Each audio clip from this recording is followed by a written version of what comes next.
অবস্থায় এখানে পড়ে গিয়েছিলেন। এখানে নবী আলাইহিস সালাম, সেখানে একটা মসজিদ আছে, এই মসজিদটার নাম হচ্ছে মসজিদে রাসূল। এখানেই আমাদের প্রিয় নবী সাল্লাল্লাহু আলাইহি ওয়াসাল্লাম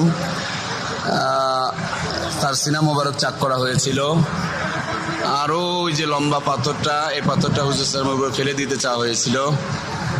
আর এখানে বুড়ির বাড়ি আছে, আমরা সেই বুড়ির বাড়ি দেখাবো আপনাকে ইনশাআল্লাহ আপনাদেরকে। এইটা সেই বুড়ির বাড়ি।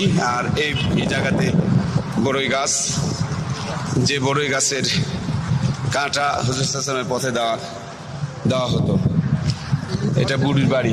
ফসলে দেখেন, ফসল আবাদ দেখেন, আবাদ কি সুন্দর আবাদ হচ্ছে,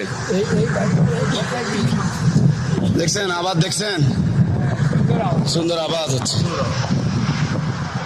প্রাদেশিক কোন শাসকদের বাড়িঘর এগুলো। একসময় অনেক এখান থেকে সবকিছু পরিচালিত হতো, এখন এটা